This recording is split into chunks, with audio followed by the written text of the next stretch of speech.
Call to order the regular meeting of Board of Trustees of Saratoga Springs Public Library. First up, we have approval of the April minutes.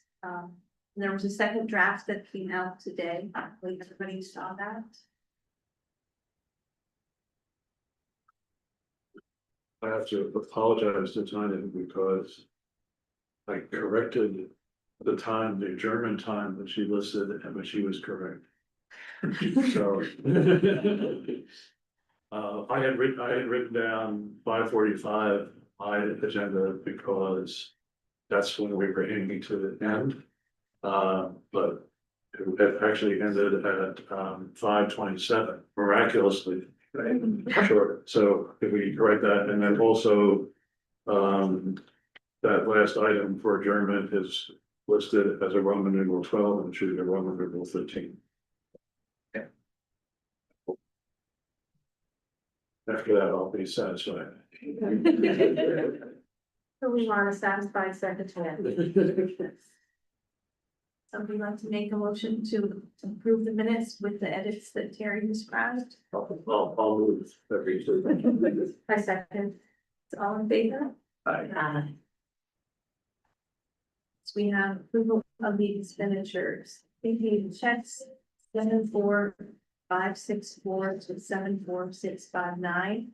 Total $6,697.42. And the main warrants and checks on 74660 to 74747.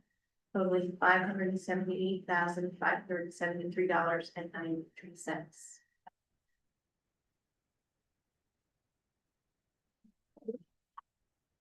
Before we make a motion about that, are you gonna, because of how close we are with repairs, were you going to ask us to reallocate? That's a question for Rick, I think. Yes, we're at 96.73% of the budget. So do you wanna? So it's about $5,000 for the remainder for the next 2 months. I think it'd be close. I just got one bill rescinded for hours because we had contract hours left. And I said, geez, how come you're not taking them off our contract billing? But they had a new person started in Buffalo. There was some communication, so. So I think maybe we can wait till next month and see what the margin is as we're winding down the Okay, year. and then miscellaneous is at 99. Right, and that we talked a little bit, I think that's about the same as it was last month. We talked Okay. about there's not much money in there, but I don't anticipate many miscellaneous expenses. We have been buying the library of things from there, and I think we pretty much capped out with what we're gonna buy from that. One more question. Does anybody else have questions? Not all motion to approve the expenditures. Thank you, Jane. Your second. Thank you, Karen. All in favor? Next, we have approval of the financial reports, the main warrant summary sheet and prepaids, the budget report and the income report.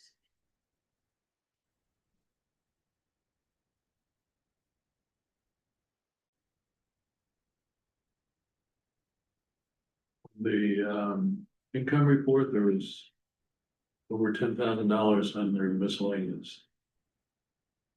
That included a reimbursement, I believe, from Utica National, because there was some residual left over from those HVAC units.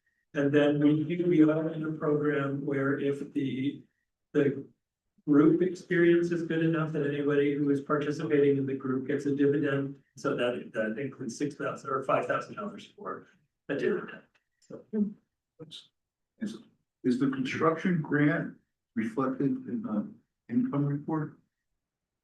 The construction grant,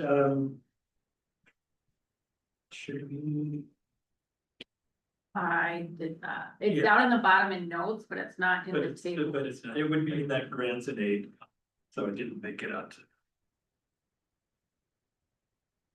Yeah. I think that should probably be there. I guess it should, that's it.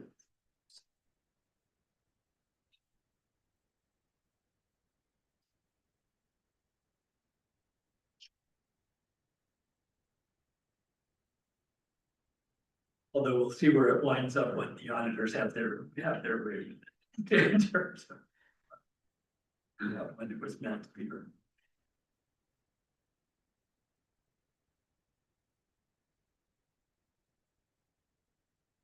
Any other questions? If not, I'll take a motion to approve the financial reports.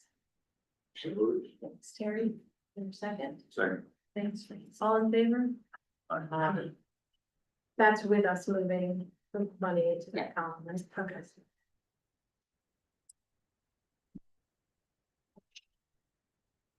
So we had some volunteers last month to form a recruitment and onboarding committee. That those folks get together a couple of times in the upcoming months to start thinking about tools we can use and information that we need and the skill sets that would benefit the board. As we go forward, we have 2 seats that come up for re-election next year. I don't know yet if those people are staying, but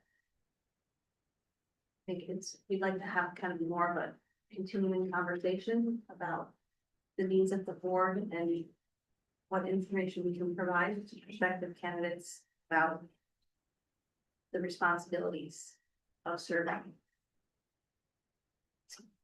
And then we also discussed the budget committee. I think Katie and I are the only people who are interested in that, so we'll kind of launch some conversations. And let staff know what kind of information we're looking for. But there is more room if anybody wants to talk about the finances with us. Usually we have our board retreat in June, at the June meeting.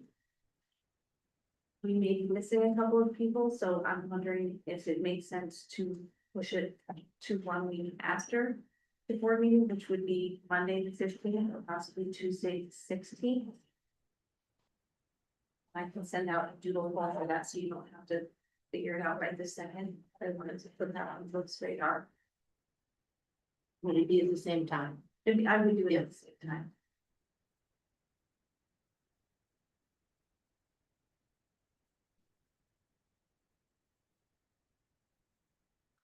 And then as one more follow-up thing.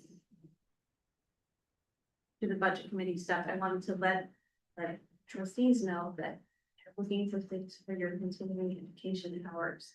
The New York State Comptroller offers a lot of on-demand webinars, so you don't have to go to particular time, it's just a downloadable thing, and they have, fiscal oversight and lots of your spending and all kinds of topics that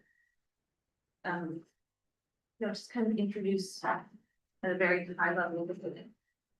At broad strokes, if anybody's interested in that, let me know and I'll send you the link.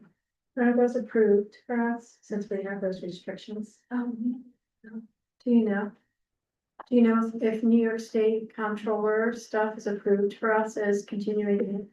Remember, there were restrictions of whether, I don't know, I would assume that it is, but I can double check with Kim Boland at Sal's. okay. I mean, I would imagine that if it's, Yeah, it was odd though, which ones. right. I will double check because they do have a whole series of training for local governmental officials that seem like, but they're not library specific, so that Right, might right. be- I will But check. They are interesting anyway. Yeah, Yeah, Yeah, you're interested in that kind of stuff. It's doesn't assume that you have tons and tons of background knowledge. It's nice. That is all I have, which brings us to public comments. Good evening, everyone. I think I know many of you, but for those who don't know me, I'm Ed Linder. I'm the advocacy co-chair for Saratoga. We're a Saratoga Springs nonprofit. We run a bike rescue in the basement of St. Peter's Church, where people give us their old bikes from their garages and basements. Our mechanics refurbish them and we get them back out to the community. Good as new, pay what you can basis. Last year, we pushed out 777 bikes, people in the Saratoga Springs area. I wanted to comment tonight on the letter that Saratoga sent to you last week, which I see is on your correspondence agenda, and now it's on the screen, asking for the library board to support the Henry Street bike lane. You likely noticed that the city paved Henry Street last week, and probably also noticed that there's no bike lane, which we have been literally talking about in the city since 2016 or 2017. It's been the subject of two pretty extensive consultant studies recommending the bike lane. We do wish that it had been done as part of the paving project, and we think city procedures would have required that to be done, but it didn't happen, and it's still possible that it can. We understand that Commissioner Tim Cole for Public Safety is working on getting funds to do an engineering study and to actually implement the bike lane. But if you know anything about city government, things tend to fall by the wayside unless we make it clear that there's community support. And we are approaching many groups in the city, but the library board is certainly one of the most important given the location. That bike lane on Henry Street has been a priority project for the Complete Streets Advisory Board for I'm not sure how many years. It's important to the community because it's a connection between the downtown connector, which runs along High Rock Park out to Wilton, and Congress Park, which someday will be the hub of the spine of a city bike lane network. You know, if you don't have a network, you don't really have anything when it comes to bike lanes. It's just like cars. We have half a bike lane on Lake Avenue, we have half a bike lane on North Broadway. We have little bits and pieces of things. The downtown connector is great, but it ends at Lake Avenue, and we need to have a way to connect it to Congress Park. So it's important to the community, but it's especially important to the library because it runs right by your front door. When I talk to parents in the community about bike lanes, we often end up saying we wanted to live in a city where parents could feel comfortable sending their kids out on their bikes to go to their park, come to the library. And to come to the library, they need this piece. There really isn't an alternative. City did look at Putnam, which, as you know, has your parking lot and the parking garage. It has more cars and it has more accidents than Henry. And it brings you into the park right in front of the carousel, which would be the worst part to bring in cyclists. So Henry Street, from a policy perspective, is obviously the best place to make this connection. And that's why two city studies have recommended that. In my letter, we included a picture from the Vision Zero. Is there an attachment there? Should be at the end. It's in our, In the regular it's packet. in our. So, yeah, right, so in case you're looking in the packet, Keep going. you Got guys it. There we go. made it. into That the letter packet. that was before that was from Ryan McFadden, who is the owner of the Henry Street Tap Room and Kindred. He is very much a supporter of this project, and he wrote a letter earlier this year to the council asking them to put in the bike lane and offering his support. But the diagram that he attached is from the Vision Zero study that was done just last year. And what it shows you is a two-way bike lane on the west side of Henry Street. Often it's called a cycle track. It maintains the outdoor part, the outdoor dining in front of the tap room at that end of the street. It has essentially the same amount of parking places. Right now, you have alternate side of the street parking on Henry Street in front of the library. That would be changed to just parking only on the east side. The street would be made one way, which direction is still to be determined by public safety, but that's the design. A two-way cycle track that would go right to your door, right to your fix-it station and your bike rack, and would head across Spring Street into Congress Park. Going south, what's the nearest dedicated bike lane? Going south, would On probably, Henry, yeah. it'd be across Henry Street on High Rock Avenue. Downtown connector ends at Lake Avenue. And this bike lane would start at Lake Avenue. It needs to be moved over. Right, so, but if this bike lane were existent, right? Yeah. So I go all the way down Henry, You'd go all the way down and then Henry. what's the next dedicated bike? The city has yet to make a final decision on that. There are two ways to do it. One is to go down that short stretch of Henry Street there and York Street over to the downtown connector. There's also a suggestion that you could put a multi-use path right on Lake Avenue in front of the hotel. So you go to the end of the downtown connector to Lake Avenue and you hang a left there to Henry. The Henry Street crossing with the pedestrian crossing is the best place to cross. The other alternative would be to cross directly from High Rock to Pavilion, but then you'd have to come up Caroline Street, which has a lot of commercial traffic and a lot of. So there is a bike lane that on High Rock that ends at Lake Avenue. There is a bike lane that ends on Lake Avenue. Yeah, it's right in front of the farmer's market. That asphalt, that multi-use path is the downtown connector. And it runs all the way to Wilton. Maybe I'm not being clear. I'm going south on Henry. You're going south on Henry, you're here at the library, you go out onto Henry, you go south. I'm gonna get tee to Lake into where Avenue. the park is, right? I'm sorry, I'm gonna tee. I'm going the wrong direction. I'm gonna tee into the park. It would go into the park. And then my question is, like, from there, what's the next? The best alternative, which we discussed with Commissioner Gallo, that many administrations, is to put in a stone dust path. Right now, if you cross into the park at Henry Street, there's a stone dust path that heads towards the carousel. It would probably be better not to send cyclists with pedestrians towards the carousel, but if you put in a stone dust path that just went to the back of the casino, it would connect up to the asphalt that's already there. The road park is actually a city street. It's Congress Street, but cyclists can ride there now. Eventually, the idea would be that you could ride from Wilton on the downtown connector, Henry Street, and into the park. You could ride out from the Eastern Plateau, down Union Avenue, and into the park. And on the west side, you would cross over right where the visitor center is now, and then connect up. It hasn't been designed yet, that's still on their agenda, but probably Hamilton Street to West Circular to the railroad run. The railroad run will take you into the park, which will eventually connect up to the Zim Smith and Ballston Spa. So the idea being that, for workforce people, they can come from Wilton on the downtown connector, and they can come into the city from Ballston Spa. They could take the Zim Smith into the park and then railroad run into the city. It's a long-range plan, and it's been a long-range plan for about a decade.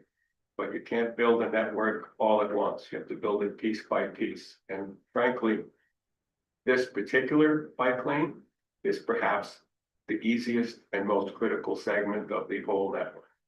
No parking is lost.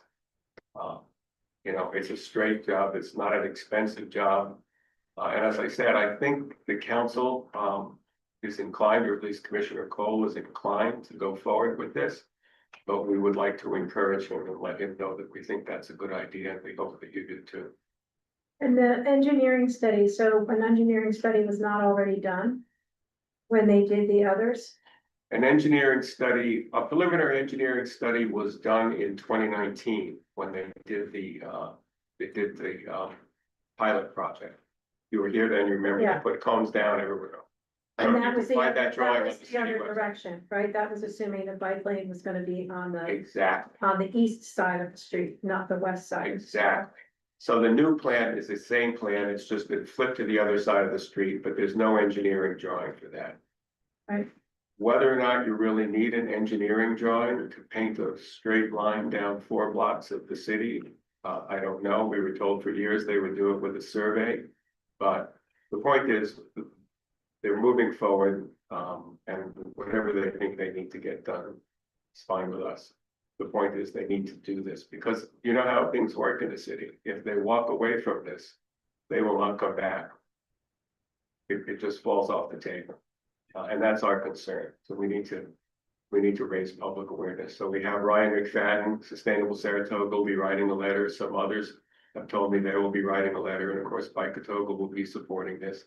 What we like to do is have the city do something good and then clap really loud. And that's what we would like to do here. Let's get this done and then let's congratulate them on this little piece. So what specifically are you seeking? It's in the letter. We would like you to support the Vision Zero drawing. And we would like you to ask them to get it done this year. Last paragraph. Division Zero, Henry Street Bike Lane, that's the drawing that you just saw up on the Right. screen. And is there an issue, like So with, I'm sorry. is there an issue with it, with the other side, that now that it would be along the library side? I mean, it's not ideal to be, Right. in my opinion, it's Yeah. not ideal to have this traffic going directly in front of the library and the pedestrian path. Yeah. That was that because as much as it may be the same amount of parking, actually across that street is not, right? There's whatever that little street is. There's Lafayette. Lafayette, and then there's the parking lot, and then there's the no parking. So I'm just trying to figure out where does then someone who's wanting to use the book drop or need to drop someone off to use the library, where exactly, like, what would we have to do to accommodate that? I'm sure they made the same argument, they want their outside dining, right? So it's. I think it's probably not realistic to think that outside dining is gonna go away at this point. No, I There is a- understand, but I'm just trying to imagine what would we have to do that, that now where do they go? They I can't think you stop should in the ask middle for a of the street. crosswalk. I think you should ask for a crosswalk someplace in the neighborhood across from the handicap ramp. There actually is reference to that in the original Henry Street pilot report. Every time I talk to the city about this, I tell them that you have that access ramp there, that they should put in a crosswalk. But I think it's fair to say, particularly since you finally got the parking lot situation rectified. We're just thrilled. I mean, we come to the library all the time. I often walk because I live so close, but when we have to drive, we find parking. So I think that's less of a concern than it was when it was impossible to find a space in the actual parking lot here. But Right, yes, ask for a crosswalk and you can reference that plan. but we also know that we have, that is the tricky part about the parking lot, and there is the,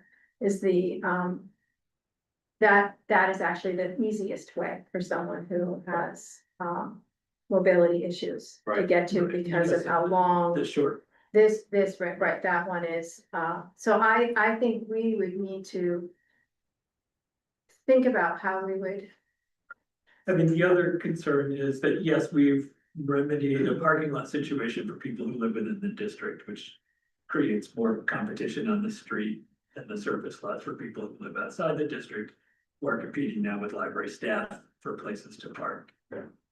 So it's not a simple solution. I don't think we're opposed to the idea, but I don't know that we could just go full throatedly sign on to something without knowing exactly what the implications are. Well, I don't know that you're going to get more clarification than the drawing, and I will say this, I mean, this has been studied multiple times now. There's literally no other place for it to go. So Yeah, if the yeah. library is opposed to this, there's not going to be a connection. We're not going to put it on Putnam Street, which is far more dangerous. yeah, Barton Street has the turn, and I understand that part, I'm just trying to imagine what we do for the mobility issue and what we do for the stopping and the pausing and the using of that book drop, which is, and so that was more why I was bringing it up. I don't know that is something we would be, when we're having public comment, we're not voting on this right now, right? No, Well, no, I maybe you think will we when you need to get the discuss. correspondence, but. Yeah, Yeah, could you tell us where to find that Henry Street pilot report? I mean, We I'm pretty received it. familiar with the city website, if it's in, From the 2000. I think there are links in my letter. okay. If you got those, let me check to make sure that that's true, but I believe it is.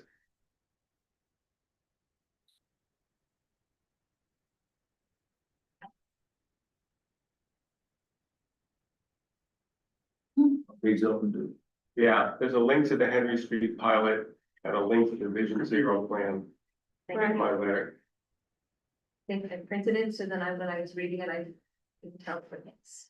Yeah, well, you know, as well as anyone, that the city's website is not always the easiest to navigate. I can find it if you tell me where it is, I know I know. how to navigate. And if it's, Yeah. if it's, Right, it's right that's, there. that's. So that's showing but it's just showing off, so. That's showing the prior plan. But to understand where they would imagine, And they it's were, like a crosswalk. and they were still doing the idea that there would be two-way traffic on it. It wasn't a single. No, that's a part of parking. No. No, not cars, bikes, a two-way bike. The bike lane has to be 2 lanes. I mean, and it may just be my personal opinion, but. Discharging one-way traffic onto Lake Avenue from Henry Street, it's already applied to corridors, it seems really unsafe for that to be the one way. Unless they take away a parking spot at that corner, so you can see it. Like. If you have a preference as to which way the one-way street should go, you should express that. The last time I talked to Commissioner Call, I think that he was leaning towards having the one-way street head south, so that fire trucks could come straight off Lake Avenue and emergency vehicles that way. I just have one question, please. When you were mentioning the crosswalk, did you mean right in front of that blue car would be where? the I crosswalk- think, I mean, it's never been put in a drawing. That seems to me to be the sensible place, but again, that's something if you have an opinion on it, you should express. There's a curb cut there at the bottom of that. Right. area. So that would be the place to have it, because if somebody has mobility issues, they could cross there and go right up that curb cut. And then meet the libraries ramp easily. Mhm. But there's no parking across the street from the curb, so. Right, Oh, Because. right, right. Yeah. So Right, you'd have to cross the there's- street. yeah, you're far down. I'll point out that you have to do that half the time now. It's not like, It's not, we know it's an issue, it's just something Right. we're gonna have to talk about. I mean, that's literally been the situation 50% of the time since forever, since the Right. library was built. Well, and since we lost, we years ago, then people could use the space that's now been built. The dirt lot that existed where Right, that construction happened, so for that real mobility issue, that was what often was used. right. Hey, has there ever been a book drop? Down at the end of it? No, Is I there? a mean, reason for that? various reasons, I mean, we've talked about it, absolutely, we did have a plan to do it, we even submitted something to. Participatory budget, that was there. The issue is getting the materials from the bottom of that ramp up. If there's a book drop down there, it goes into a big cart and it takes effort to get it up that ramp. I was the library attorney when this building was built, and there was actually a plan at some point to have an automated system that would wheel book drop from the bottom of the ramp. Right. Yeah, That with a person. that one so didn't someone make the could final sit, cut. right? Instead of having librarians have to push that up the hill, they were gonna have it on some sort of a cable. When we were specking out something to put down there for a drive up, it's called a mule. An automated pusher that would help push them. And then we have to find a place for it to live. Exactly, Mhm, and charge, because it's electric. Where you live. right. It could be our first electric vehicle, and that's still not out of the question. Yes. What kind of usage do you project? Well, it's hard to say. I mean, one of the things about bike lanes, like everything else, is that when you build them, people start to use them. I can tell you that when they did the pilot, it was a 2-week pilot, and they counted 2,000 bicycle trips over a 15-day span. Wow, It's a lot. I mean, you know, well, it was, and it might have been because it was novel. But it also goes from the downtown to the park, so it actually is. One of the things that I It's often not tell just people, recreational, I'm sorry? it's not just recreational, it's a safety issue Yeah. for children who use and drive. Well, certainly in terms of the library aspect, it's that, it's that, you know, younger children could ride safely without having a parent. Parents would decide what age group that is, but right now, I think seldom does that actually happen. I'm sorry, I lost my train of thought, but yeah, Sorry. I mean, it happens, you know, at my age, it happens. I wonder now what happens, I mean, into your question, Frank, about what happens to the park. Right now, there are signs that say no bicycles in the park. Where do they go? They gotta go up or down Spring Street towards Circular or? Well, have you been in the park? Yeah, Skippy put those signs up many years ago. They've never been legal and nobody pays attention to them. I mean, I've ridden my bike past. Cyclists. Cyclists are going to ride into the park and hopefully, like I said, eventually connect up the west side. That's the whole idea, is that you could get there from here on bicycles. Eventually, if you build that spine, Union Avenue, Henry Street, and then crossing by the visitor center, you could start building off of that. But the next marked bike lane is on Union Ave, is that correct? no, I'm sorry, I couldn't hear that. The next marked bike lane is Union Ave, right? no, Well, Union Avenue is the other part of our dissatisfaction with the current city plans, because they are paving Union Avenue as we speak. Without any consideration of the bike lane there. So we are asking the city separately from this issue. It doesn't make us happy to have two of these issues at one time. Union Avenue was the subject of a lot of public input. And the Department of Public Works has chosen to go forward and put down the paving. It's inefficient to come back and put in the bike lane later if that's what they choose to do. It also has some serious fiscal issues because you can use state touring route money if they do this all as one package. But it's really separate from your issue. Yes, there's supposed to be a bike lane on Union Avenue to connect the state bike lane that ends at East Avenue. From East Avenue into the park would be the city's responsibility. It seems to me kind of like they build on one another. Like if there's a bike lane on Henry Street, that makes it more likely there would be a bike lane on Union Street. Maybe not tomorrow, but in the future. Well, that's the whole idea of the network. I mean, you know, I'll spare you the studies, but there are a lot of studies. There are recent studies that show, guess what? When you build a connected network, when you make it useful for people to ride, they ride. And most of us in Saratoga don't need bike lanes. I was riding on Broadway just last Friday. I can ride there if I have to. But most of the people I know think that's crazy. They want to ride someplace where they feel safe. And so bike lanes allow less confident riders. Tends to skew to older people, to kids. It actually tends to skew to women who are generally more risk averse and smarter than men and like to ride on separated bike lanes. Plenty of studies that will show if you build bike lanes, more women will ride. But the whole community benefits from that. It's not building bike lanes for Saratoga. It's not building bike lanes for those people in Lycra that are running in the bike clubs. It's for people in the community who want to get some exercise, who want to do something for climate change, who want to, just have fun. If you build it, they come. But you're right. If you don't connect it, if I ended Lake Avenue at East Harrison Street, would that be the way that you would drive downtown?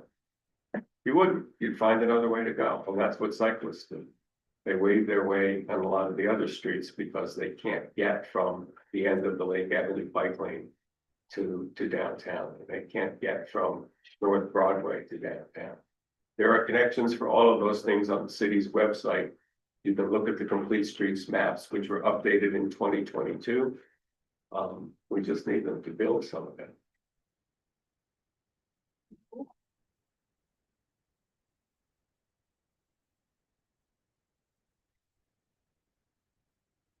And those would all be in the planning department section. Those would all be under the planning department someplace. Well, the planning department handles, as you know, the actual plan parts of this, but the Department of Public Works decides when they're going to pave. And the Right. Department of Public Safety decides what the stripes are gonna look like when they paint the street. One of our disappointments is that the city has plans that they've actually voted in favor of complete streets 9 times in 15 years, most recently in the Municipal Climate Action Plan that they passed in December. But in 2020, when they passed the natural resources inventory, it included a recommendation that the city look at incorporating complete streets, which is not just bike lanes, it's crosswalks, it's sidewalks, it's complete streets. They're supposed to look at this whenever they have a new paving project. That's in the natural resources inventory plan. And it didn't happen here, and we're hoping, we've asked them to create a city hall working group that would start doing more forward thinking, that would start planning in the off season for what they're going to do in the paving season. So far, we haven't seen any action on that, but yes, it takes 3 departments at least. If you count finance, it Yeah. counts 4. So I haven't really, figured out everyone's how involved, accounts can except stop the bike accounts. lanes, but yeah.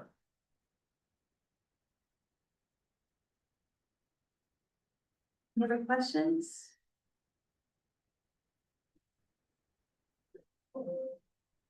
Well, thank you. Thanks, Ed. Thanks, Ed. Thank you. You.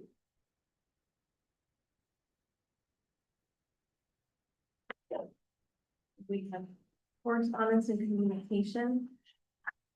There is a letter in the packet that was given to city council from Tina Carton, who was instrumental, I know, in starting a lot of the process of creating some of this stuff.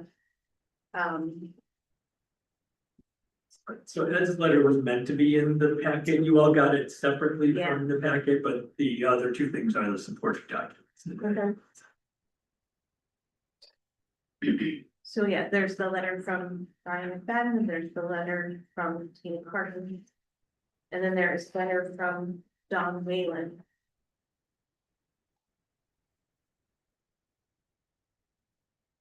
Regarding the bullets that he received. That'll be a letter from John. Yeah. My God, just, what's the time, that you're looking for as far as input? In terms of encouraging the city to go forward and get the engineering study, sooner is always better.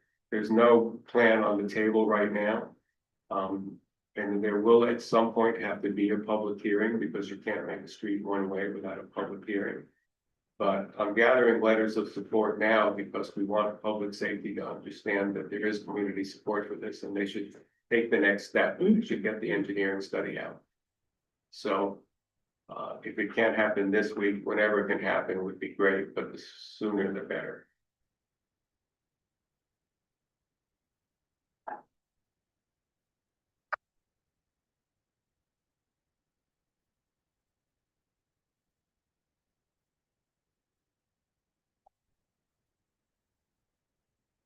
Anybody have questions or comments about the correspondence, the other correspondence? No, we'll move on to I. Okay, questions about my report? But just to let you know that I have talked with the people from the auditors and they'll be coming to our meeting next month to give us the presentation that you'll ask for about the audit.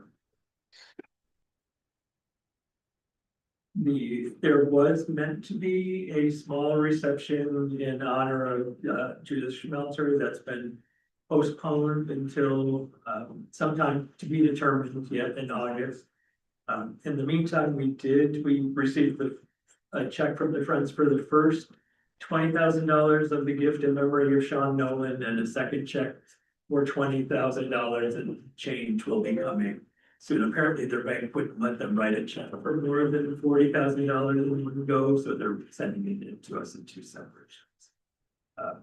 And there will be in this room on the morning of the 19th, a small reception.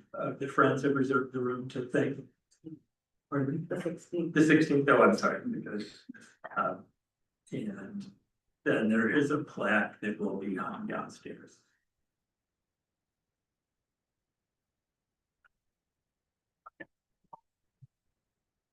think that's it, unless there were questions. Our staff day this Friday is our sort of our annual meeting where we deal with things that we're required to do. So we're looking at statistics related to our workplace violence prevention. We'll get some reminders about sexual harassment prevention. And then we will hear, I don't know if you saw the front page above the fold, the lead story in today's Saratogian was about our relationship with CARES at SUNY Empire State and our neurodiversity programs. So Lauren Allen, who is the person that we've been working with, that Catherine staff has been working with there, will come and talk to us a little bit about, to give us some training on working with that particular population. So we're looking forward to that on Friday. And then if we have any time left over, the wellness portion of the day will be dedicated to going back to your desk and cleaning it up. Spring cleaning, huh? Exactly. And then the Pride Stories Collaborative, we don't have much information about this yet, except it's an initiative of the state. They reached out to the Preservation Foundation to be the regional representative for Saratoga Springs, and they've reached out to us to have us be one of the stakeholder groups, particularly the Saratoga Room as the repository for Saratoga stories, to be at the table as these discussions are going on. And figuring out ultimately where these stories are going to live if there's an effort to collect them.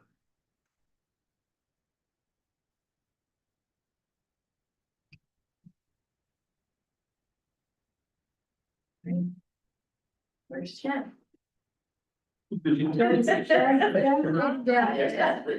I'm warming up. Thanks, I really. Thank you. Thanks, Ed. I've covered a lot, well, about our upcoming staff day, our print challenge. We actually succeeded in our print challenge, even though we had to print 4,000 sheets. Tanya is the winner of who printed the most in.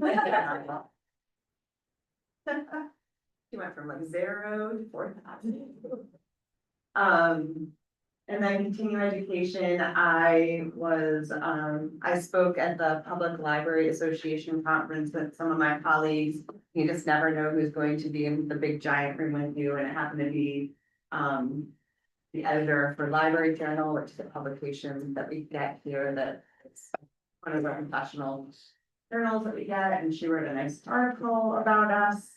It made me sound super smart, so I like that. And then also while I was at PLA, our people, Rob and Janet Nelson from Rethinking Libraries, who did our strategic plan. Janet was in the audience and was very impressed by our programs that we do here, and requested that if I would be interested in being interviewed by a third party name from arranging time to discuss our programs. And they like have a blog of people that they've done business with to inspire other libraries. And I'm sure when they do their consulting for strategic planning, they'll refer back to us as well as things to inspire our library. So I have rescheduled that for like Wednesday, I think, that one. And other than that, I got to see a brand new LEED certified building last Thursday in Maplewood, New Jersey, and it was pretty incredible. Yeah. You love Maplewood. Have you seen their new library? No. Oh yeah, it's nice. So actually what they did is they took the footprint of their old rectangle brick institutional looking library and demolished it and kept the foundation and then built a whole new library. It's super great and nice, and it was interesting visiting. It's a very small community, and they do have collections but it's mainly meeting room space and just little nooks and crannies for people to gather and connect.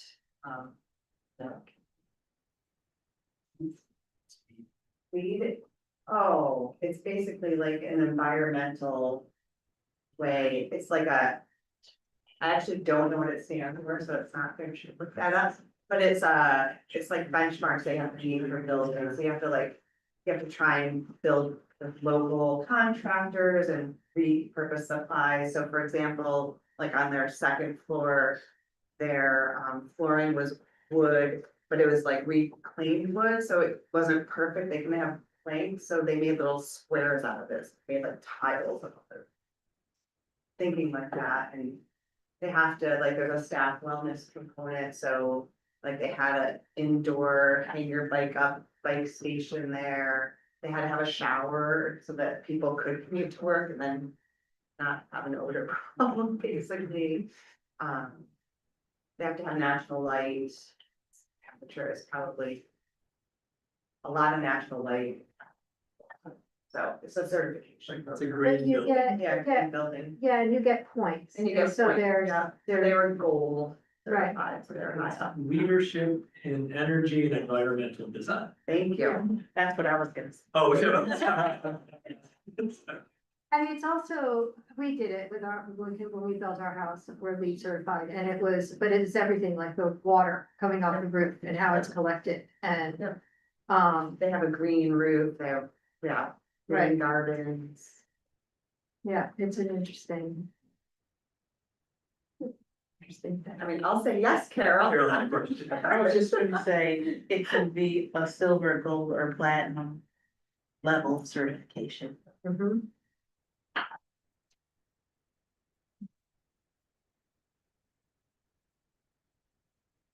Right. So I think it's great to see how you are working as the ambassador for sustainability all around.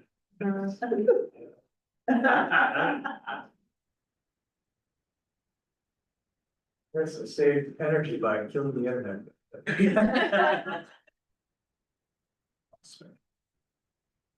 Yes, I reinforced Jen's message. We switched to a new recording of our print platform, so even though we've 11,099 under what we used to do, and it looks really good. It's still the way we collect it is a little different. So that number looked really good, even though we still had that 4,000 print. So we're acclimating to a new recording system, but we definitely did much better than previous ones. Oh, board report, do a little show and tell, very basic, ready to build out a demo, so it's not a functional website, it's or it's not functional meeting minutes, it's a mock-up of what the meeting minutes might look like when we introduce our new way of doing this. So it looks similar, but you'll notice it's in a web page versus being a PDF. And everything's laid out similarly. These might change the way we do the bullet and ordered lists and things, but then the fancy part is down here for monthly reports. They will also be web-based and open up.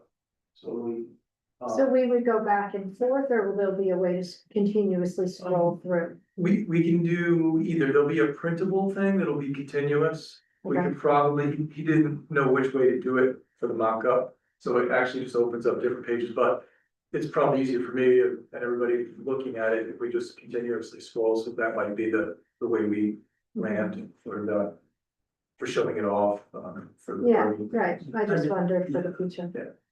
Yeah, but yeah, right now, these are all just individual pages, he pulled this from a previous report. So I mean, this would function, and it gets us straight with the accessibility requirements and things. But yeah, we could definitely do a hyperlink to jump down the body of the whole thing, so. But In it's, general, do they recommend that you do a dark background like that? no, this is my dark background settings. Oh, I I see. think, this isn't high contrast or anything like that, this is just my default browser settings. I think probably it's the white background with a darker or a bolder character is preferred. So yeah, I'll probably have to change that to show it off a little better, That's okay. but yeah. So the reports, the tables and things might get a little simpler, just because it's harder to ingest those and make them accessible. They all have to have headers and row headers and column headers to be understood by screen readers and things like that, so we'll have to adjust the way we input things as well as the way they're being output as well. Okay, It's just basic, so that's what Brendan's been working on for the last month and a half or so.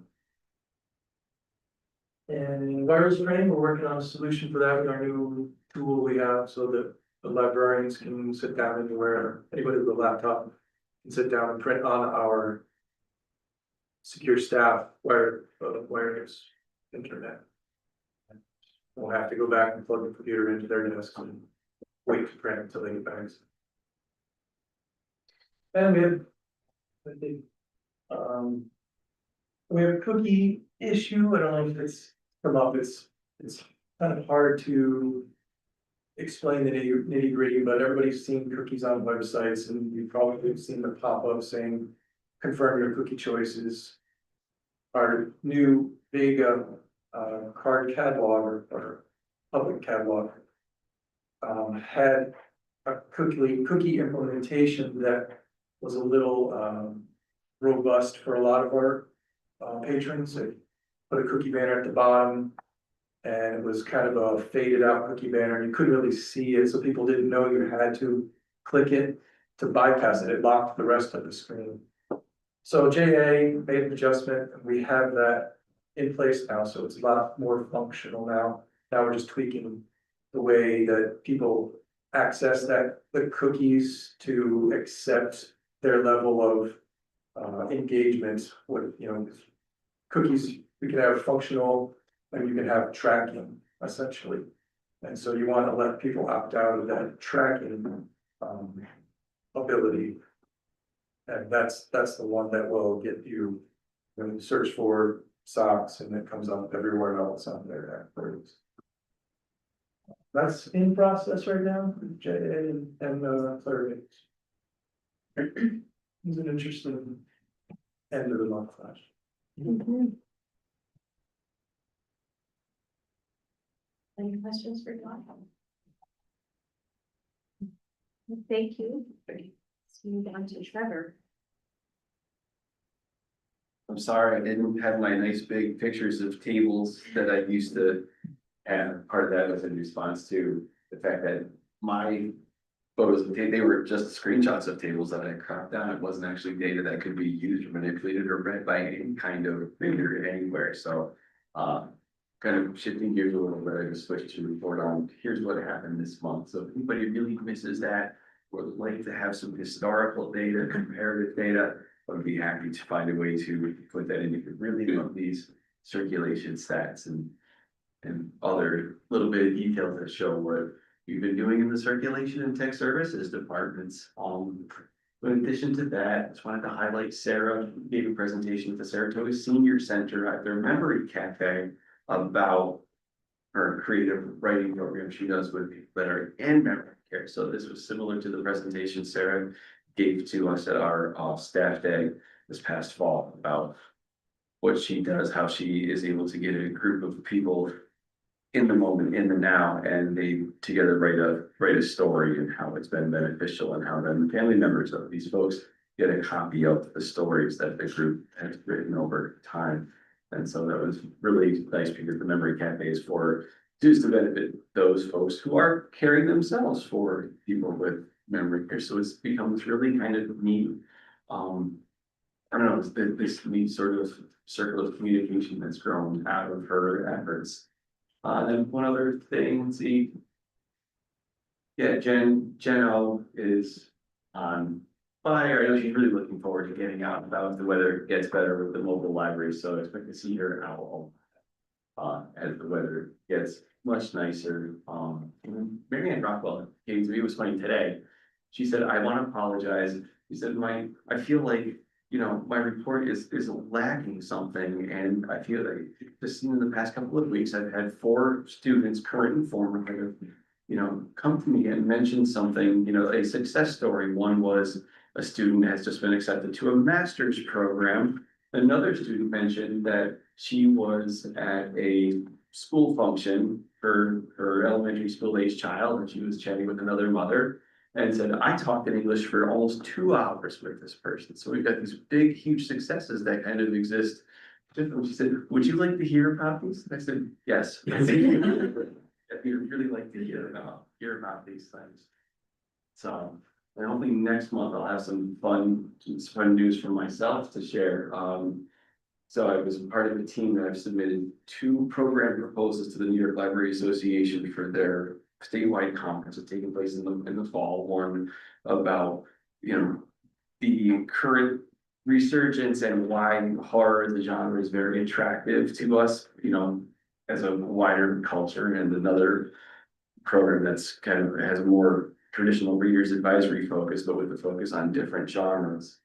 And in less than a month, I'll be presenting at the Librarians Day Conference, and the conference proper for the Bram Stoker Awards. It's called StokerCon for horror literature.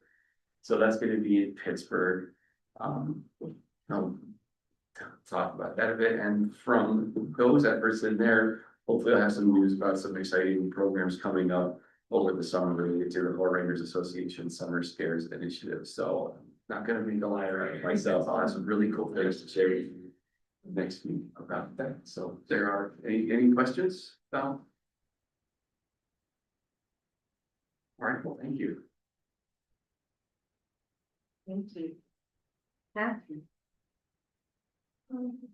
I think since we got so much nice press about the work we've been doing on inclusivity, I just wanted to kind of share that, a lot of the work we did this winter on updating our program descriptions, which Adult Services adopted as well. It's all based on that concept of like universal design. So it's not just for people with special needs, it makes it better for everyone. So when you think about like, oh, let's place this chair here in case somebody has a mobility issue, anyone can use that chair. The chair enhances. So we've gotten so much positive feedback from our families that they feel when they read these extended descriptions, they feel like they can make a better choice for their family, like what is actually involved. So if you haven't had a chance to look through it, we talk about things like in more detail about what will be happening in the room, and every librarian curates it individually so it matches the actual program. So it's not just like, oh, we have a boilerplate, like this is what happens in the community room. Everyone's going to write it based on what's really going to happen. So even 2 librarians that do story time might have a slightly different version of how they do story time, and it reflects that. So people can make really positive individualized choices, and you don't need to have a diagnosis to benefit from this. So I'm really proud of how hard everybody worked, and I really appreciate the positive press because we got 3 news articles. So but I'm really excited that Lauren's gonna come talk to the whole staff on Friday, because she is such an expert in this. She does it so much better than I do, but if you haven't had a chance to hear her speak, you could always pop in. And I'd be happy to share slides with anybody that's interested. She usually shares them. But I'm really especially proud of this because in youth services, I mean, adults have needs too, of course they do, but children have so many diverse needs. And when we try to meet their needs where they are, we help everybody. Every time we add something, it benefits so many people that may or may not have realized they needed it. So I'm really excited by that.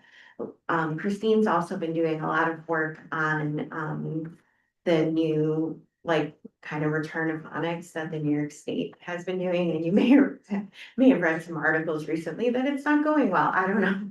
I don't work for the school district, but she's also been taking that and applying it to our early literacy program, and she's been sharing that with her colleagues. So it's every time we do something for a specific group, we can also make it better for other groups. So I find it's really exciting work, even if it doesn't always sound exciting. So if anyone's ever interested in it, I love to talk about this stuff. Go on it, but, and then we have just about finished booking our summer reading promotional visits at the school district. Every year, we get more people that want us to come because they heard good things about last year. So we're somewhere around 95 visits booked for this year, which is good, right? I'm excited.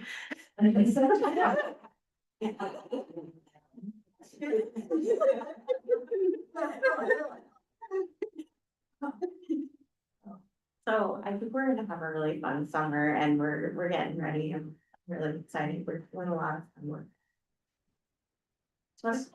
So Don's showing on the screen here an example of what Catherine's talking about, the way we're describing some programs now with the what to expect, sensory information, and then some supports. And this is not just for this program, this is for many, if not all of the programs that we're inputting now, we're including this information. Just so people know what kind of experience they can expect when they get there, as well as the context. That's great. Yeah, well, a lot of people don't realize like, oh, what if I need to leave? Like, then you can leave. This tells you that. It gives you permission to be kind to yourself, so. And this is all work based on the training that we have with Lauren from student cares. Yeah, it's really great. It is, it's really great. Hey, Any more questions? If not, we'll move on to Jamie. I have no additions. If you have any questions, I will let you know I'm not wearing my hearing aids, so you need to yell them out. Very loud, but I will answer whatever.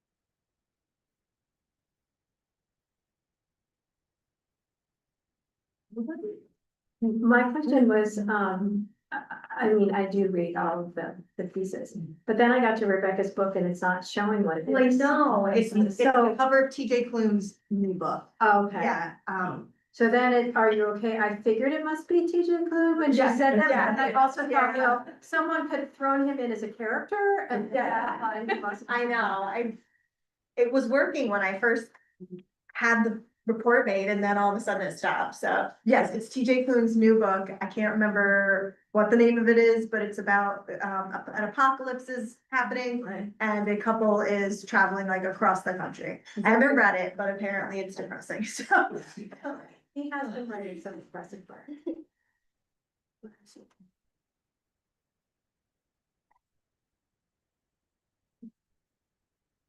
I feel like we should ask people who take CPAC. I was floored by that number. yeah, yes, Like, I know it's been very difficult to keep up with. 2,500, 3,000 seed packets. Oh, yeah. Yeah.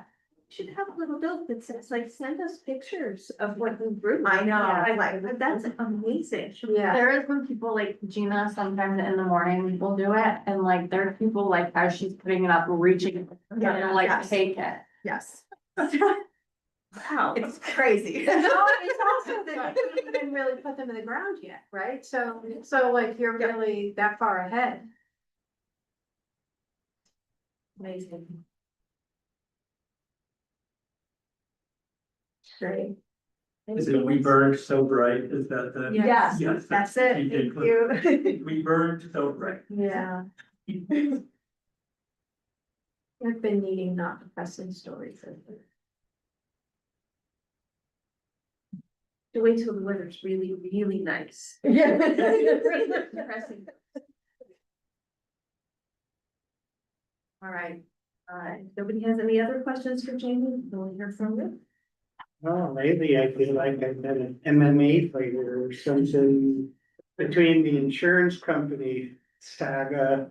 We finally did get some extra money out of them.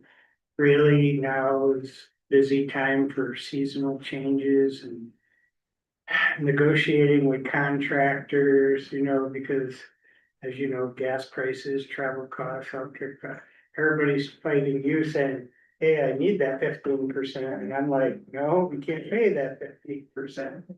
We're having some good successes. I had a really good conversation today and got one of our largest contractors to accept a smaller increase, which for us, you know, pretty substantial.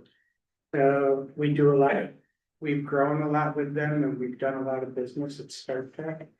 And so far, they're getting the lowest increases of any of the contractors. But it's the way of the world out there. There's some scary numbers, you know, talking about overhead costs. So I think it's going pretty well. Any questions or comments? I want to know if Stark Tech is a play on Star Trek. No, they're not that great. Every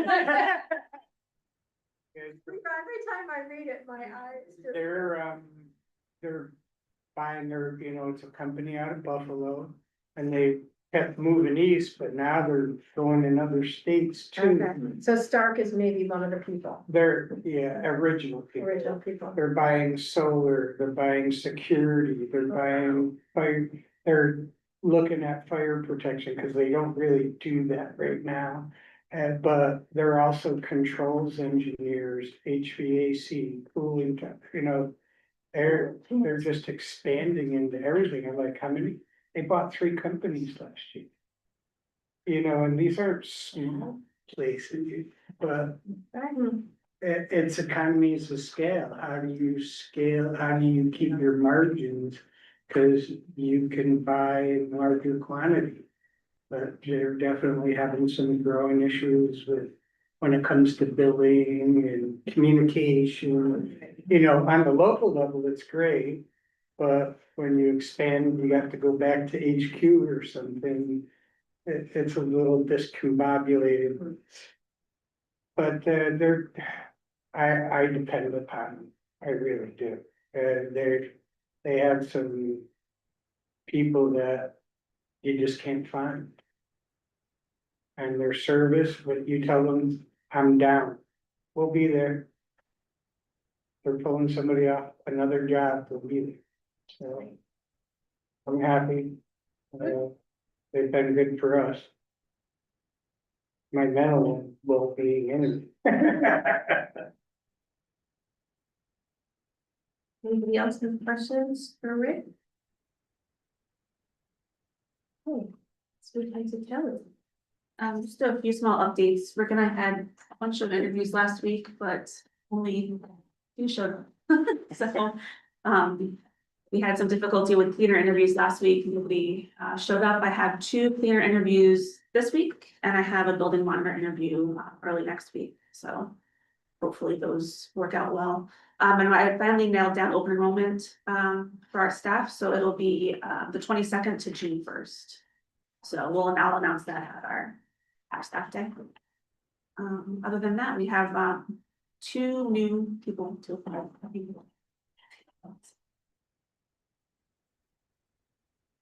We go ahead and we'll do that now.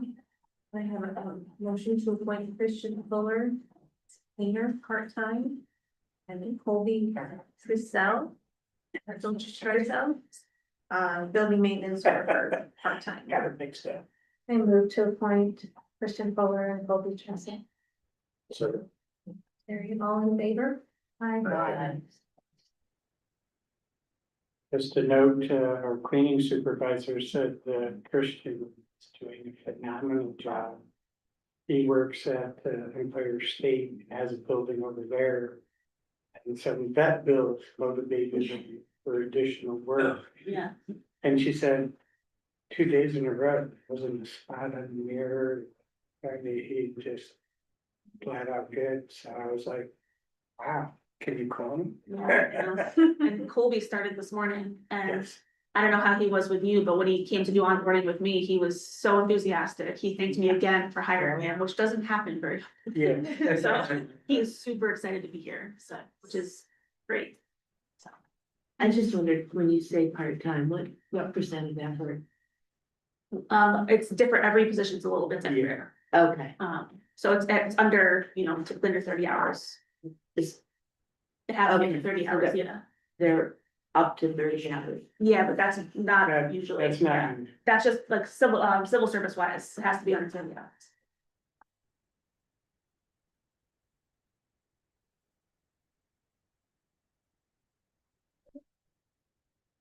But like 15 to 20 is probably more typical. Yeah, Okay, thank you. everything's a little bit.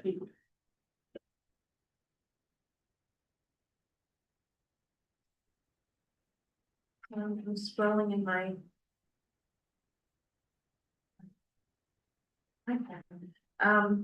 So unfinished business, we talked a little bit about the audit. And that's all, we were just to let you know that they'll be here next month. New business was those appointments that we just did. So now we have an executive session, so So I just have a question about how we're gonna follow up on Edwin's request. Yeah, we didn't resolve anything. people feel like we'll need more information in order to have a formal position. I thought, yeah, I mean, that was a little bit of an unusual public comment, because normally there's not so much engagement, normally it's. We hear from them first and then have a discussion following up to respond to them. I was thinking that people might need time Yeah. to look at the materials a little bit harder.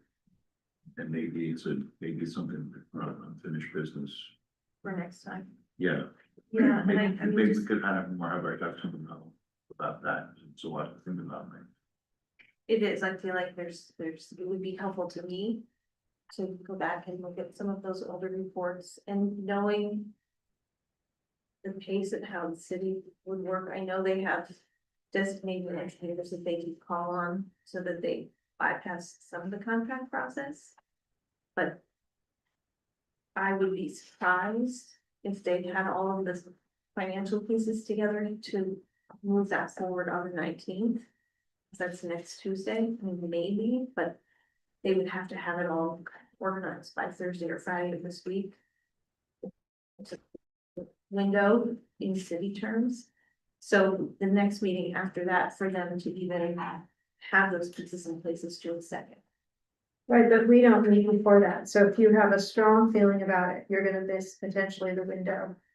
To either provide a letter of support or non-support.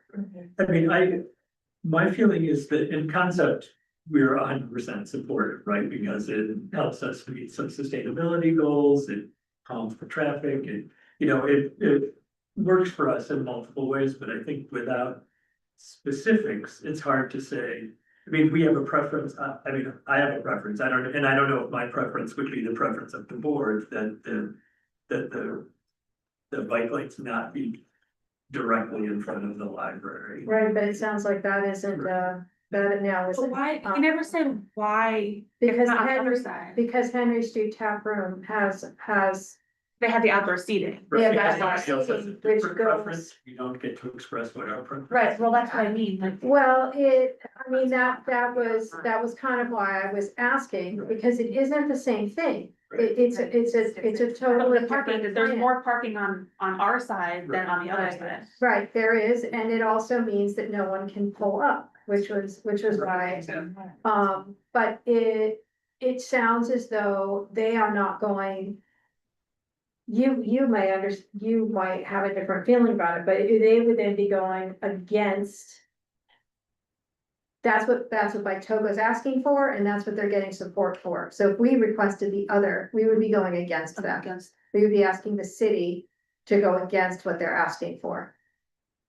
And then they would have a conflict, and they likely wouldn't do it at all, because they're not gonna go down Henry on this side. Right, And then change and go diagonal somehow and get on the other side. I mean, I don't know if it's against what like Katoga's asking for, it's different from what. They didn't care. Yeah, right, they don't care. They don't care, right? We- So now, right, but I guess what I'm saying is but if he who owns Henry Street is on Bike Toga, right? That's what his letter, didn't that indicate Well, no, that? Mike Katoga, well, it could be that they submitted it in to the city as a public comment in, Right, but I thought maybe it was in Ed's letter, I thought somewhere it indicated. Can you pull up Ed's if I? He had asked us to write a letter, and then he shared the letter when we, right? Is that how the order of well, right, I operation? mean, What is your right, he did, it was sort of out of the blue he asked, because No, it doesn't say. it all happened very quickly, and that's. So, the other thing is, what's the. I was thinking that, as the owner of, I was thinking as that Brian McFadden is also involved in Bike Toga. All of this proposal is doing it on,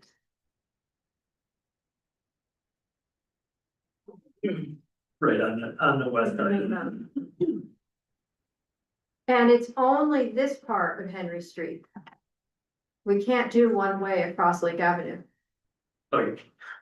They could, Well, no, that, because, right, and I don't think it affects Henry Street, it's just Henry Street between Lake Avenue and Spring Street. right, but is that also an issue when you just do a single block is, I mean, I know Caroline No, they do it downtown at has it, but once you, but it does it all the way up to West Circuit, to Circular She Street, goes to Circular and then it's two ways on the other side of Circular. right?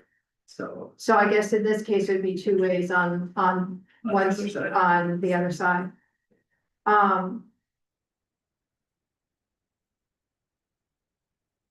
And to me, it sounds like- he had floated the idea of a crosswalk. Right. Does that help? I mean, any kind of mark, I mean, I would rather have a crosswalk on Putnam Street, but.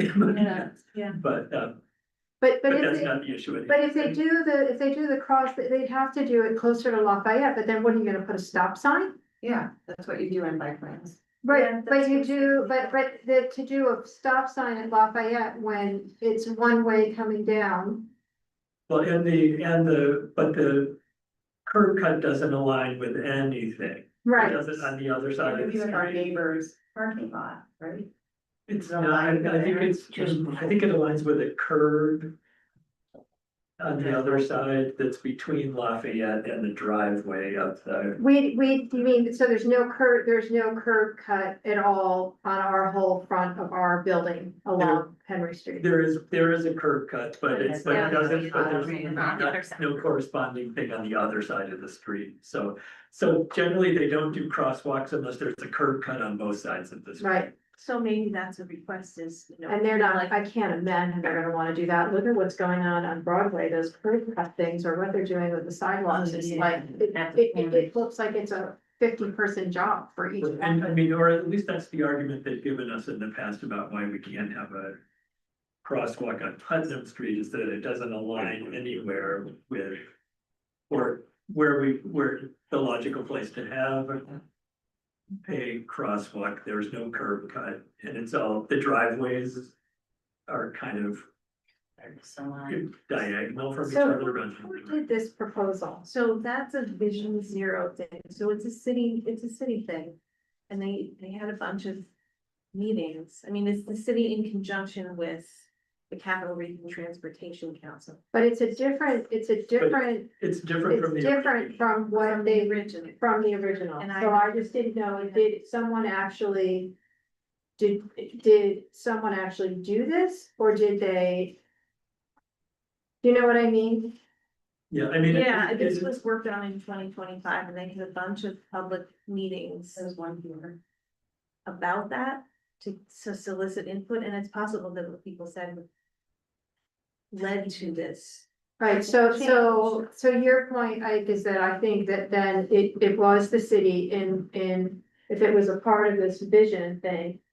It wasn't just Bike Toga, and it wasn't just Henry Street chat room. They just didn't ask us then. So what's on the table is doing the bike lane on the west side. So I wanna say, like, do they know that there's gonna be construction going in that empty lot across the street? No, it's that side. So it's on. It's on Henry, it's not on Putnam.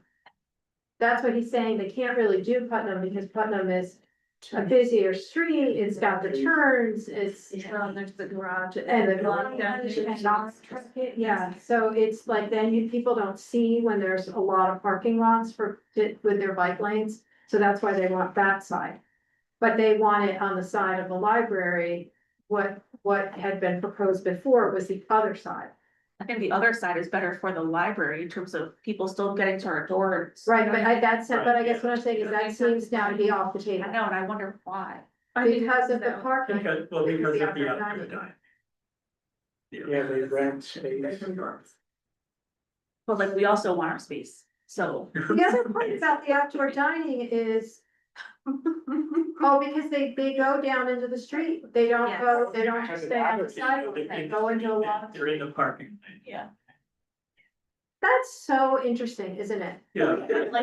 I mean, we couldn't even get a stop, like a 15-minute pause, right, or something in front of our And they building. could rent the parking.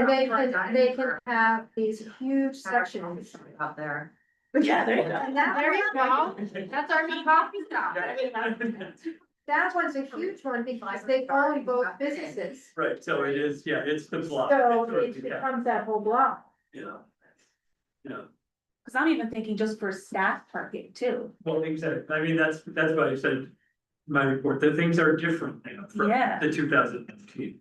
Right. Right. So I hear what all of you are saying, but, it's not gonna make, it seems like something has to be stated. Either you're sending something dead, saying you want more time, but this is what the proposal is. And if it's not something you support, Well, you're waiting, just hoping the council doesn't go. The question so is, You don't have to I say. think whether or not you can support this with conditions. Are there any conditions that you would find acceptable? I mean, that's why I'm talking about a crosswalk or whatever. Right. And maybe that's not a solution. I don't know. But I mean, I think, can you, is there, conditional support basically? Yeah, Or like we we could support the support the concept of concept, it, exactly. but we have concerns about Right.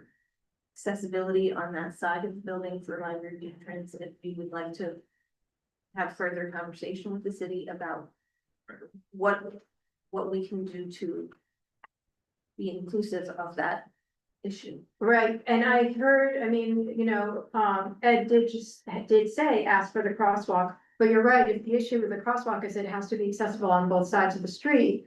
It's not accessible, and they already rebuilt that whole corner because of the car having that accident, right? Didn't that corner get rebuilt? oh, on Viola Street. Yeah, But where our curb cut is not at an intersection, it's in the middle of It's the in the block. middle of the road. It's not at a stop sign. It's, yeah, it's not, there's no. There's like that little parking lot Yeah. across the street next to the barber, right? Yeah.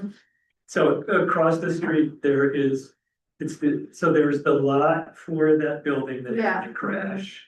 Then there's one parking spot, there's Yeah. a curb with one parking spot. Then there's a driveway for the barber shop, yeah, and then there's another section of curb. with Yeah. No And so- parking. and where does our curb cut And align? the curb cut, The other it's part. within Closer to the driveway. It's closer to the. So they can't do a crosswalk to a driveway, Right. because and how that's does what they the told car us. pull out into the? Right. But maybe they can change. Because right now, there's no parking in that corner, right, right in front of the barber shop, so maybe. They can designate, a 10-minute parking spot for the library for that purpose, but I think. There used to be parking there until they pushed all the parking back from the intersection. Right, because they pushed it. But not in the places you actually need it. Right. It always feels to me, right? Like it's the same like you were saying about crossing Lake. Yeah. Right. Yeah. People sure can pull up park pretty close up to Lake Avenue. Yeah, I mean, Except now, if it's gonna be a one-way street, Yeah. I was gonna then you say, don't need to be able to see both ways. If their preference is to have it go from Lake Avenue to the park. Like not the opposite direction of what's shown in this diagram. Yeah, then and you only have Lafayette to be comes down. To the right, if you're pulling out of Lafayette, which But- is on. now they're having it one way onto Lake Avenue where, I mean, on a good day, No, they're saying it's gonna be one way this way from Lake Going to, to the park. Right. yeah, because they want the fire trucks. So out. push that Oh, up right. that, yeah. Oh, He right. wants it to go towards the park. Visions there, I wanted to go towards the. Yeah, that way. but whole, So then it doesn't match the diagram. No. Right, so I guess the question is, if it's a. Well, I guess either way, if we could have a spot that's at the corner where you don't need to see because the cars aren't coming from that direction. Does mhm. that make sense? I feel like I need a pointer.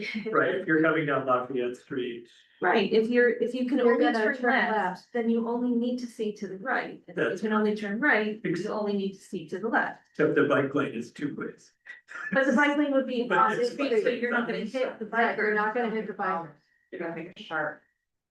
So you're right that we could request that. And we could request just, you know. And some none further of this discussion addresses about- all of the. But where right now is where right now in the front of the building is handicapped parking.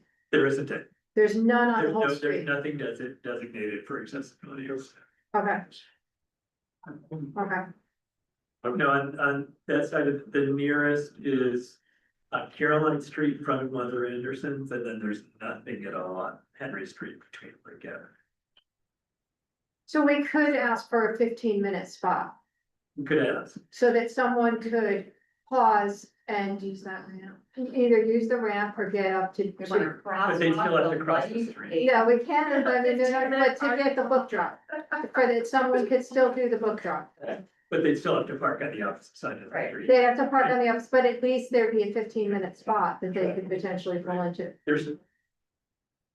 Whether that's marked that way or not, they're still gonna Oh, park yeah. directly in front of. Yeah. So that's the, I mean, that's the argument. not traffic. Wait, say what? No matter how it's painted or marked, people are still gonna park right there in front of the building. Up in front of which building? In front of our. To do They're drop gonna Oh, park- well, I don't know about that. If they really strike this thing as 2 lanes and it says People are gonna- one way everywhere, so you'd have to go one way. They will. No, people are gonna park in the bike lane. Yeah. I mean, they're not supposed to park there now, I think they're. Yeah. The bottom stripes. Yeah, You know, people will, I think, or they'll park at the edge of the bike lane, like sort of partway in it. no, they'll be in it with their blinkers on. Yeah. With their flash. I heard a big concern on his part being simply the danger that the city is just gonna let this, mhm. Just let it go. let it I go mean, he's right. entirely. Yeah. So I'm wondering, you know, rather than us trying to come up with the perfect solution in every detail, would we be willing to say that we, in principle, think that this is a very important issue that needs to be addressed now? And that we would welcome being part of that conversation, but just to urge them to give this serious attention at this time. I would say if that's something that people wanna do, you need to actually be at the city council meeting. I think, right, and I think. Because they're not, whenever have they come back around to say, hey, What do you think? what do you think? I mean, they're not gonna do that, so it would have to be that somebody was there with the letter. Or you could submit it and request a meeting. You know, so Yeah. a call and say, you know, sent you a letter this week and. I mean, really the like to come in. good news at the moment is I don't recall, apart from at the bottom of our ramp curb cut, any striping ever on it.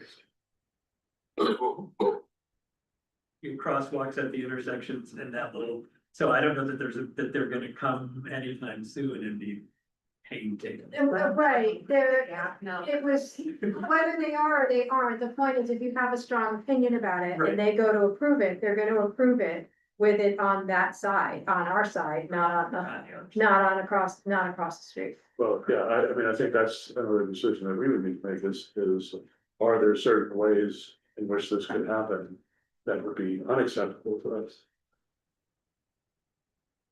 So that was my point. If you're welcome to throw it up in the wind and see where it lands, that's fine. But if you have an opinion and they start moving forward, you're Right. potentially gonna miss the window of being a part of the conversation. I mean, I hate to be cynical, but I'm not sure that our opinion is gonna matter more than somebody who's paying rent to rent their parking.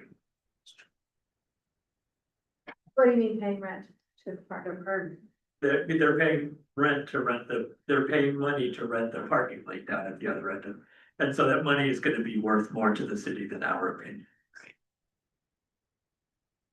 It's just my, Are you talking about the tap room? Outdoor. Yeah, They put the little concrete things. they pay to rent that? Yeah. yeah, Because originally it was supposed to be for, it was bike lane. It was parking. No, but everybody who has outdoor dining pays. they, Yeah, but do they pay a different rate to be in the street versus just like what Yeah. what we had to pay to be on the sidewalk? yeah, they pay money to lease or rent or whatever that section of the. Yeah. Right, You're gonna have to excuse me, I have to go speak to my cleaning supervisor who's been out for a week. okay, bye. Yeah. Thanks for the.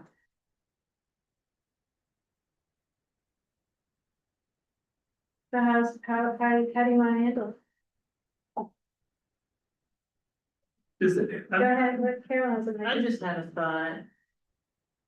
About how to create a. Like a railed in. Like a broken rail to keep cars from. You know, to accommodate the two-way bike lane without having cars impede. You know, the bike lane. I'm trying to remember. Flow, if there's. I can't imagine they would. I mean, put a there rail. were, Here's a thought, or like, you know, something Yeah. like that, right? yeah, Down from the fresh market, when that, Yeah. the building's right next to Excelsior. When they completed that. They built the sidewalk. And. Didn't do, like, they were in the middle of building one end of the downtown connector, but that sidewalk went in. Against the established plan, and so. The parking spots. Are, and that's why it's so tight in there. So Right, they because could they- devote a spot to us. Right where the curb cut is, and have the bike path go around it. Well, they have the sidewalk, right, there's sidewalk, then bike path, then parking in the street. As a person, if you get out of your car, you walk across the bike path to get up onto the sidewalk, Yeah. right? yeah. So they can't do it down there because it would be too tight, but you you're wondering if here they can go, have parking and then bike lane. but how dangerous is that somebody's now pulling across the bike lane to park on the inside? For the bike lane to go around the. It's what happens on Sides. Lake Avenue. Yeah, they have the bike lanes. Because outside you've the got park. bike lane and then parking, you've got parking, bike lane. Road. Right, but for one person, for one car, Right, so if you had parking, bike lane, and then traffic lane, but I mean, to me, the wild card is that the. Bike traffic is two ways. yeah, Right. which is always what they are. They're either on opposite sides of They're the on opposite road sides. or two ways. Right, You right. can't, otherwise you'd be running into each other. And if I remember correctly, when they did the pilot, there were little. Pylons There or was something pylons that they there. had down the bike lane. And I don't remember that the bike lane was at the curb. There's on the other side. But was it adjacent to the curb? Because there was still bike lane, Yes. there was still two-way bike traffic, No, wait, it was one way during the pilot. And then they had the bike lane on right, the but east the, side. but the bike traffic was two ways, two-way bike Yeah. traffic, Yeah. one-way car traffic, and one park. But the problem is if you have one-way bike traffic, then you have to have another bike lane somewhere Then you have to have- else. So that they're not. Right, they're not they're not gonna gonna want to do that. No parking in two bike lanes or. So if we accept. Ike's. Projection that we're not gonna get. The bike lane moved to the other side. Is that a make or break issue? For us? that is, if that's unacceptable, then obviously we don't wanna support. Yeah, I mean, I don't know if it's a question of acceptability, but it's certainly a concern. I mean, it's a question of desirability, I guess, versus acceptance. Well, I'm just thinking in terms of our willingness to take any action Right. at all. Yeah, I mean, I think we are in favor of the concept of having one-way traffic and a bike lane on it. mhm. I think that, to me, that could be said in a letter, without having to, Get it. without having to map out every. But as long as then the assumption though is that it is going in front of the building. So if you want an opportunity to say something about that, that in the letter is when you need to say it. Right. Although in the engineering study, if they come up with the money, that's when you figure out how to actually do Right. what we're trying to raise. So there's, in terms of like, the nitty gritty of the solution is Right. many weeks of. Right, but could we, I mean, but we could express a preference, right? That we are in support of the concept. Our preference would be for the bike lane not to be adjacent to the library curb. And for traffic to go south. I think you I should mean, say, those are our big. say it more positively and say that our patrons need to have access to the library. Right, Yeah. You know, Right, and our and not worry about anything else, like, it's really, like, Saratoga needs to argue all those right, things. right. We just wanna say, our patrons need to have access. Safe access to the. Yeah. Right. I like writing a letter and somebody meeting with Tim Pool. Or someone on the council. To just, yeah. If he's involved, yeah. Whichever one of them, so that then they know going in to have the conversation with the engineer, because they're not gonna come back, like you said, they're not gonna come back and No. talk to anybody here, the engineer isn't. Yeah, they didn't do it before they paved the street. So- Right, exactly, so it seems like that to just then say. Have sent the letter, but with a request to have a meeting. Or have the request to have the meeting and then send the letter. Specifically because of concerns. You can Yeah. Identify what the concerns are Yeah, in the letter. So your preference would be to start with an email requesting a meeting regarding the project and the potential location of bike lanes. because I think that then they have the opportunity to say, okay, well, let's pull it up and let's look at it and what are some options of some things that we can do. And it's happening ahead of just a blind. Supportive letter. That's, yeah. Do we have time for that? That's what I don't understand, what the urgency. Well, it's, because they've already, I think originally it was because they were trying to catch it before they paved, and then they went and paved. So I think it's, then otherwise they lose the window. But they also, the summertime before traffic is when the majority of the east side striping is done. Right. They have extra staff during the summer that works overnight shifts to get that done, and then they move to the west side. So if they're not doing the striping early in the summer, they're doing it after Labor Day at the earliest. So there's kind of that, they're not gonna stripe that between July 1st and Labor Day. I don't know, would they, would they try to do it right away? Sure, anybody in the city move that fast, Okay. because they would have to have it done before Belmont. Right. Regions. And do they need an engineering study before they do the striping? It sounds like that's what they're saying, so in an engineering study. If it has to get approved by the council and they have to do a budget Yeah. transfer, Yeah. they could be looking at the middle of June before they even have all that teed up. Depending on the other things. Well, so how about just setting up the meeting and not worrying about the letter? Yeah, I think we should at least talk to them, and then the communication is there, we can follow up in writing. And maybe just agree, get some agreement on the main points from the board. What do you think, Tim? Well, what Ed was asking for is a letter. They Yes. want a public statement. Right, And, you know, I'm sympathetic, to that desire.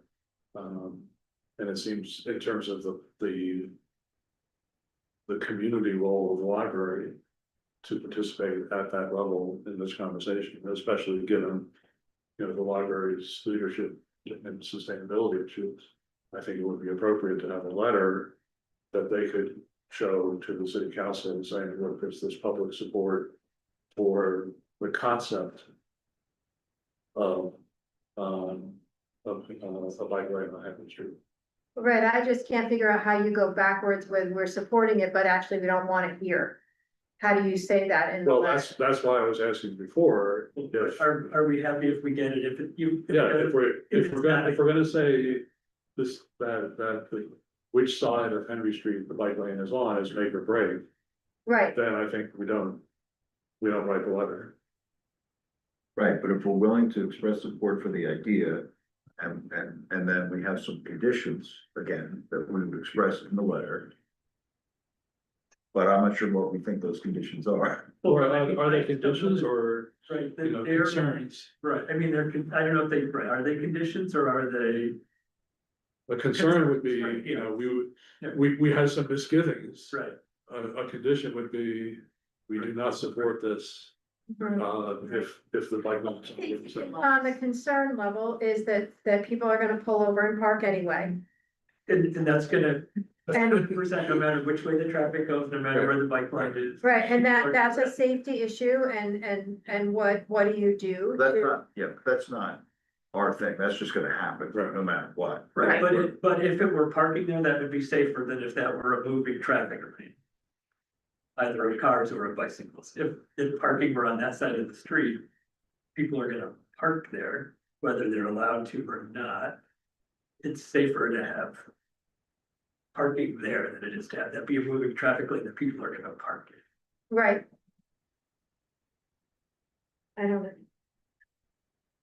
That's a- I hear what you're saying, Terry, but I do, it feels like, yeah, we support, but, and here's our list of things. Well, that's what I'm that- asking. yeah. You know, is there a limit to our support? We don't support having the bike lane on the other side. Then I think we don't write the letter. We don't support it, because it sounds like that's what's gonna happen. Right, or if we If it's like. support it with proper consideration to pedestrian and bicycle safety, right, and then let them But decide. that's defined by everybody doing it themselves, right? Right, Right, you know, if this is perfectly safe, right, you know, so. Right, which is why people think it's okay to park in front of the fire hydrant to return. Hmm. yeah, I think we should support it and then express whatever concerns we have. And then, you know, invite, we're open to dialogue, maybe ask for a meeting there. And then to Terry's point, be okay with whatever the outcome is, whether we. Yeah, parking lot or not. Yeah, but- Yeah, in that case, we would have to do. I mean, yeah, I mean, I don't know, I think a bike lanes would be a nice development, you know. That's just my opinion. what kind of impact, like how much would it require from the library? To come up with an alternative book drop strategy, like how much is the little part that goes up the ramp, or is there another way to? Have a book drop that would be accessible from the parking lot side so that people aren't even. Like that's not the most convenient. Accessible. Book drop. I mean, it's doable and we've had it on a list of things to do, but it's an investment that we didn't budget for. Right.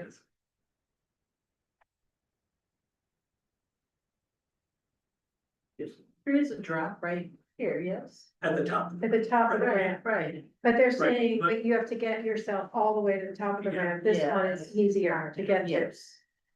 That's more effort on this side.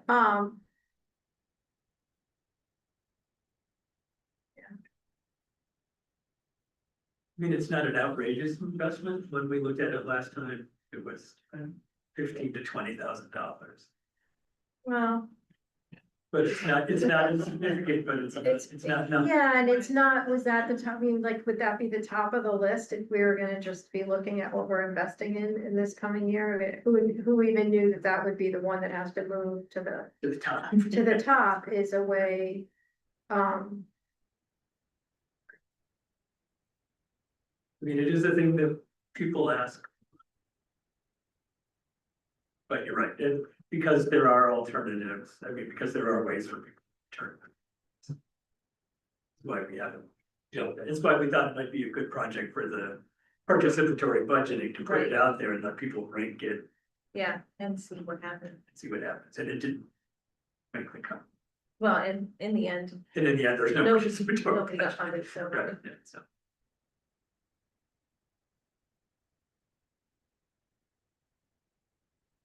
So. I guess. Jeannie, Tara, we haven't heard a whole lot from you as far as where you would fall in terms of a letter or not writing a letter. I think we need to. Maybe make a decision about. Can we support this conceptually while still having concerns, and does that? Are we comfortable with writing a letter of support? Or are the concerns we have significant enough that we're not comfortable doing that yet? Well, I think I appreciate you mentioning maybe have some more information. I think, and to Frank saying, looking further into all the materials that exist from the studies that have, happened previously. But I also am thinking about what Ike said, with just ensuring that all patrons have safe access to the library. And like, how far does that go for what the library has to say? Keeping in mind that people have already said maybe the library's piece is not going to matter as much as what Waikatoga has to say between the city and Waikatoga. So it's kind of a. And I also appreciate that maybe attendance at a city council meeting, I suppose, for public input or library input makes sense. But then just to see after that, I agree with Terry that maybe a letter could happen, but not necessarily immediately. Just to kind of process everything based on the available materials from the previous surveys. And it's kind of reviewing everything with the book drop and crosswalk, and there's so many different pieces to consider. This letter asks, that says that they're gonna create the bike lane by the end of the year, or that's what they're asking the city to do. I mean, I don't know how to actually. I think I asked him about time, and he didn't really say it was like right away. It's kind of vague. I don't think he thought that it was gonna be in front of the city. He said he was gonna decide it like the next 2 weeks or 3 weeks. That was my impression anyway. That would give more time. No, but I think his concern was that the longer it goes, the more likely the city is just gonna forget about it. and I guess I don't know what else, other than meeting with them, I don't know what more time is gonna do in terms of reading all the documents, because we're seeing what it is they want to do. Are we though? That's what we don't know. I mean. Well, we're seeing the new vision with the part with the bike lane on this side because of the outdoor dining on that side. We're seeing what Ed presented to us, but do we know that that's the city's? Well, he gave us the links to the new vision that's been submitted to the Right. city is Right. looking at, right? That he just. But it something conflicts stuck. with the past plan, so. Well, they already paved one street without incorporating. I mean, that was his disappointment he was expressing. Right, and they're paving Union Avenue right now, the same way. Right, and that went through months and months of public meetings and This thing happened. See.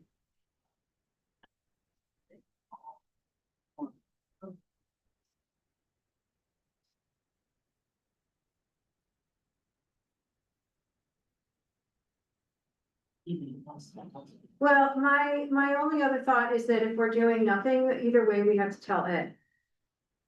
Right, we could, I mean, and I'm happy to work with Heather to draft a letter to say we're in support of the concept. We have questions about the execution. If we're concerned about the scene. right, then we'd like to come in Right, right. and sit down with the relevant staff people, and I can tell you who should be there. Cause I think there are a couple people outside of public safety that would be helpful to have in this conversation as a resource with the person who is the new Tina Carton on the city staff. Was heavily involved in those conversations, the vision plan, so he would be a good person to have at the table. Right, and to even say we understand that since the initial study was done, some changes have been proposed. We'd just like to have more information about what those changes are, to understand what the implications are.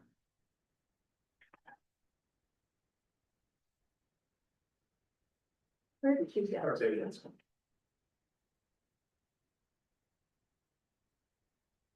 So are people comfortable if I'd set up some meetings? And we can work on a draft that kind of states the conceptual support and outlines a couple of the specific concerns. That we can share with the board and vote to send or not send. Which I know is a longer timeline than maybe Ed wants, but given that this has just come to us in this way in the past few days. That would allow people the time to gather the information we feel like they need to move forward. Can you resend the one that has the links? Because I'm not finding that letter. The letter that has the links. Or Don's got it, right? I found the one with Bikatoga and McFadden, but it's not in our packet today. It's right. I told you letter. This was last Wednesday. That was earlier email. What's here? But you have the Bikatoga letter? I have the Bikatoga, but I don't have Ed's letter that has the links. That was an earlier email. I sent. I know, but I'm. No, the links are in the Bikatoga letter. I That's just. 1, 2, 3, 4, fourth paragraph. I just re-forwarded it to him. The city has been talking about building. Oh, very successful. Oh, here's Vision Zero. Recognizing that outdoor dining now occupies the east side of the street during summer months, the 2025 Vision Zero recommended the same two-way bike lane Right. on the west side of the street. Right. So that was done in 2025. You're right, that. Right, the one that we're looking at is a Can you open that, 2025 Don? map, but the 2019 study is the one that I wanted to see, so. But I guess I don't know that one is as matters anymore. I think I'd like to understand why it changed. Because the Because of Dining outside. Just, if it's just the outdoor dining accommodation. Was that 2019 study, does anyone know, was that needing to have a one-way southbound street? It was, yeah. And that was funded by our, I think.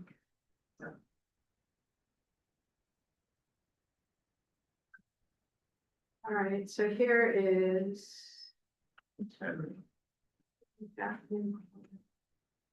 Yeah, and his letter says recognizing that outdoor dining now occupies the east side of the street, that's the rationale for. Yeah, and Lake Avenue corridor overview includes connect to New Henry Street two-way bike way.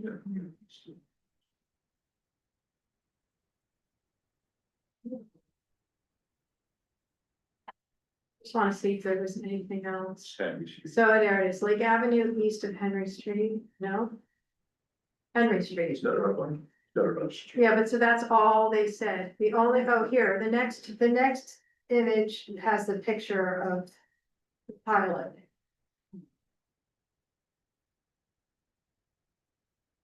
Implemented prior to the restaurant patios, the pilot created. Wait, that's the old- That's the, So so it was two-way bicycle traffic on a curve. right. Right, but that's the so it's because of the that's the old. That was that one way south? Yes. That was one way south, yeah. With a parking lane by the curb, so the traffic was. in the middle. With what? So there was parking on the east side of the street, so the traffic went way down the middle of the street. Yeah, Yeah. right. Okay.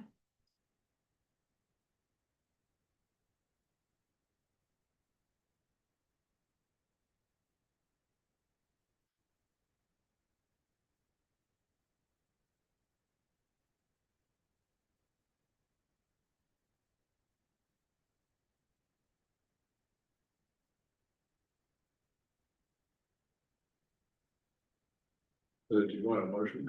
Well, yeah, I guess I'm sort of like processing through kind of where we sit. I mean, if someone wants to make a motion regarding communication in the city.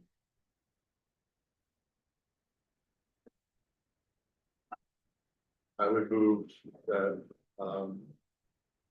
we propose where that you and I could work together to propose a letter to the city expressing support and principle for a bike lane on Henry Street. And articulating that the library has concerns about how that would be implemented, which we would like to discuss further. All in favor? Aye. Thank you, Chair.